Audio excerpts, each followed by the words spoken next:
नमस्कार, मैं हूं ब्रह्मदर्श दुबे। आप सागर एक्सप्रेस न्यूज का खास कार्यक्रम देख रहे हैं। आज हम ये बताने की आपको कोशिश करेंगे कि कभी तारीखें ये बताती आई कि लोधी समाज में कल्याण सिंह और उमा भारती का चेहरा चलता रहा है, फिर प्रहलाद पटेल आए, लेकिन अब सुना है कि लोधी समाज में खासकर मध्य प्रदेश में दोनों चेहरों को दरकिनार करते हुए एक चेहरा चल रहा है जिन्हें लोग प्रीतम सिंह लोधी कहते हैं।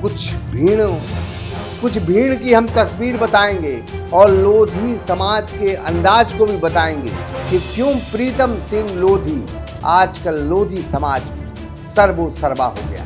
2018 की अगर हम बात करें तो लोधी समाज थोड़ा भारतीय जनता पार्टी से नाराज था, इस वजह से भाजपा सत्ता से महरूम हो गई। ये वो समाज है जो बहुत अरसे तक भारतीय जनता पार्टी को वोट करती आई है, क्योंकि दो बड़े लीडर उमा भारती और कल्याण सिंह जैसे लीडर भारतीय जनता पार्टी का नेतृत्व करते रहे हैं। लेकिन जब से भारतीय जनता पार्टी ने उमा भारती से हल्का सा किनारा किया है, तब से यह लोधी समाज नाराज है।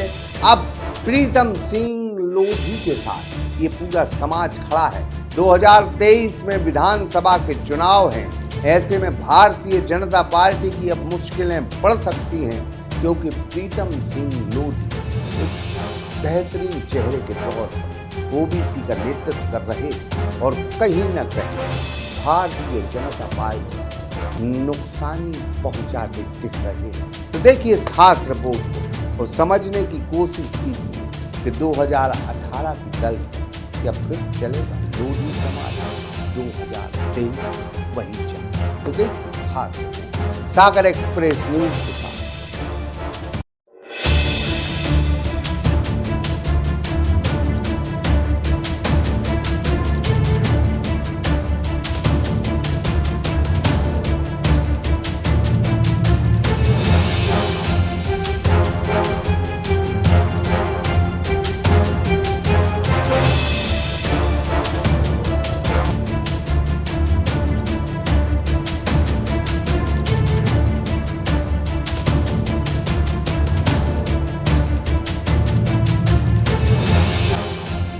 – 2018 के विधानसभा चुनाव में लोधी समाज ने बुंदेलखंड में भाजपा के साथ बगावत कर दी थी।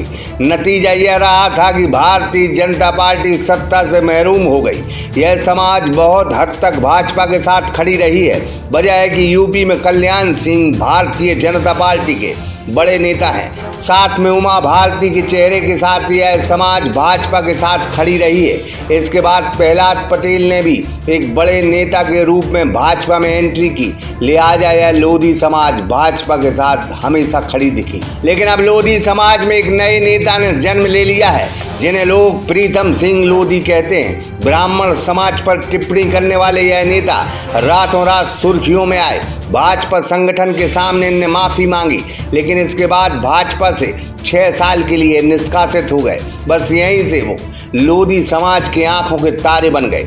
उन्होंने ओबीसी महासभा ज्वाइन की। इसके बाद शिवपुरी, पिछोर और सागर में एक 11 साल की मासूम बिटिया के साथ रेप के मामले को लेकर आवाज दी तो उनके साथ लोधी समाज खड़ा दिखा। हालांकि वो ओबीसी वर्ग को अपने साथ खड़े दिखाने की कोशिश कर रहे हैं, लेकिन ओबीसी 3-4 फाड़ है। इसके साथ उनके साथ भीम आर्मी खड़ी दिख रही है। बस यहीं से भारतीय जनता पार्टी सरकार की चिंताएं शुरू हो जाती हैं। इस नेता पर दर्जनों मामले दर्ज हैं। यह 2 बार विधानसभा चुनाव भी हार गए, लेकिन एक मुद्दे और मासूम के साथ बलात्कार की आवाज बुलंद करने वाले प्रीतम सिंह लोधी का कद लोधी समाज में इस कदर बढ़ा कि लोधी समाज में उनके आगे उमा श्री भारती और प्रहलाद पटेल जैसे बड़े नेताओं का कद फीका लगने लगा।